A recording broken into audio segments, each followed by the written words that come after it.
جەرگم جانی کرد کە کاتێک بینیم ئەو کچە شەڕوانیان لەسەر ئەو بینایە بەرزەی کە مردووە فەڕەیاندا. کورد هیچ کەسێک پشت و پەنای نییە، تەنها خوای گەورە نەبی بێ پشت و پەناینە. نابی ژن بکوژرێ، نابی منداڵ بکوژرێ، نابی سڤیل بکوژرێ. کاکەوانە قەتل و عامی ژن و منداڵیان کردیە. بەڕاستی زوڵمێکی زۆر گەورە کرا لە ڕۆژئاوا. دوو گەڕەکی کوردنشین لەوێنە قبولیان ناکەن. زوڵمێکی ئەوەندە گەورە کرایە، دوێنێ ئەو شەوی چوو مافی مرۆڤ دەلێ کۆمەڵ کوژی کراوە، ژن کوژراوە، منداڵ کوژراوە، خەڵکێکی زۆر سڤیل کوژراوە. زوڵمێکی گەلە گەورە لەو ملەتەی کراوە. بەڕاستی لا حول ولا قوة إلا بالله.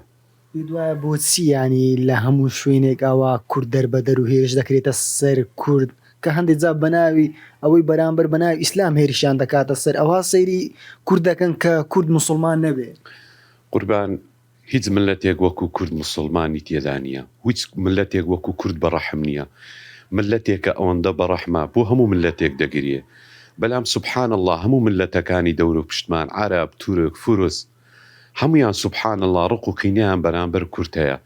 کورد بە مولحید دادنێن، بە ئیلحاد دادنێن، بە کافر دادنێن، و ئەو مسلمانەی نەناو کورد هەیە لە هیچ جێیەکی نییە. قەنەعەت بکە هەر عەرەبێک، هەر تورکێک، هەر فورسێک کە لەی دەقەومێ یەکەم ملت کە بەهانەی دەچی ملەتی کووردە. ئەوەندە بەڕەحمین.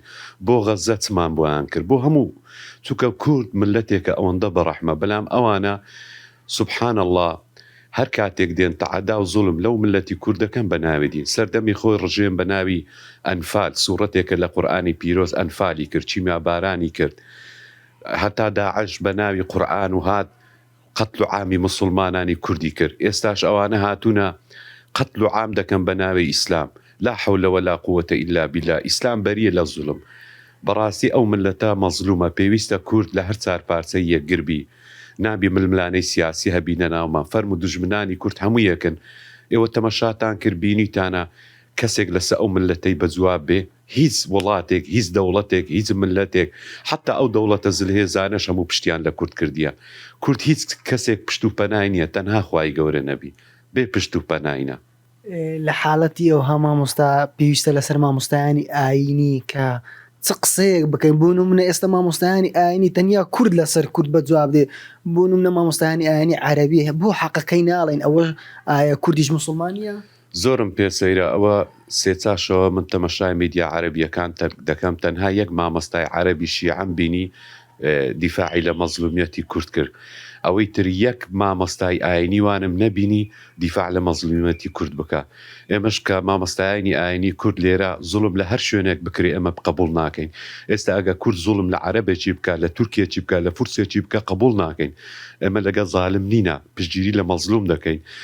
پێویستە مەش مامۆستایانی ئاینی دەبی دەورێکی سەرەکیمان هەبی بۆ دیفاعکردن لە مەزلوم، دیفاعکردن لە خەڵکی سیڤیل، لە ژن و منداڵ، لە ئافرەت. فەرمو گرتە ڤیدیۆیەک بەڵاو بیتەوە ئەمیرێکیان دەلێ ژنی کوردان حەڵالە بۆتان بیکەنە کەلیزە، ژن و خوشکتان. نازانم پێویستە ئەمە زۆر و زۆر وشیار بین. فتوایەکی بە عەلەنی و بە ئاشکرا دەدەن بەرامبەر ئەو ملەتەی. ئەی ئەو ئافرەتەی ڤیدیۆیەکمان بینی ئافرەتێک لەسەر بینایە کە مردووەش فەڕێی دەن. ئایا مردوو پێویست ئەوها لە مردوو بکرێت؟ ناوەڵا جەرگم جانی کرد کە کاتێک بینیم ئەو کچە شەڕوانیان لەسەر ئەو بینایە بەرزەی کە مردووە فەڕەیاندا. شتێکی زۆر قێزەوەندە. لە ئیسلام ڕەسوول الله صلی الله عليه وسلم ئامۆژگاری ئومەتەکەی کردووە، فەرموویەتی ئیکرام المەیتی دەفن، و ڕێزگرتنی مردوو. هەر کەسێک مرد دەبی ڕێزی لێ بگیرێ و بمری. شەیتان دەست لە مردووی دەشارتەوە، دەچێشتەوە. بەلام ئەوانە ئەوەندە پیسن، ئەوەندە گڵاون، ئەوەندە ناغڕەشن. ئەو فکرەی داعشی لە مێشیانە تەنها لەکن داعشەکان بێڕێزی بە مردووان دەکەن. ئەمن گرتە ڤیدیۆیەکی تریشم بینی گەنجێکە شەڕوانێکە شەهید بووە، حەبلێکیان لە پای کردووە و ڕای دەکێشن.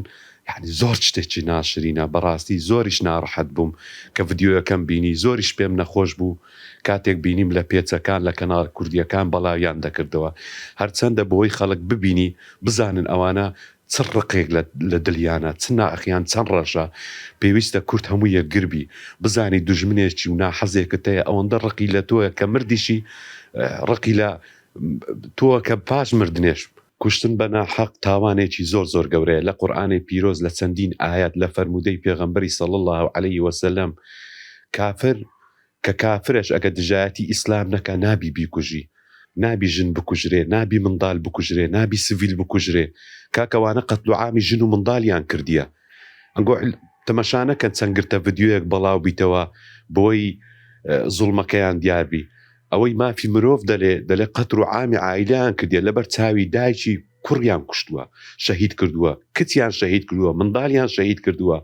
بەو جستانەی بەو سەرمای ئەو هەموو خەڵکیان دەربەدەر و ئاوارە کردیە. ئەوە چ زوڵمێکە؟ ئەوانن خەڵکی قبول ناکەن، ئەوانن دوو گەڕەکی کوردنە ناویانە قبول ناکەن، بە سەتان عەرەبوانە ناو ئێمە قبولمان کردیە، بە سەتان خەڵکی سووریە وا لێرە قبولمان کردی، ئەوان دوو گەڕەکی کوردنشین قبول ناکەن.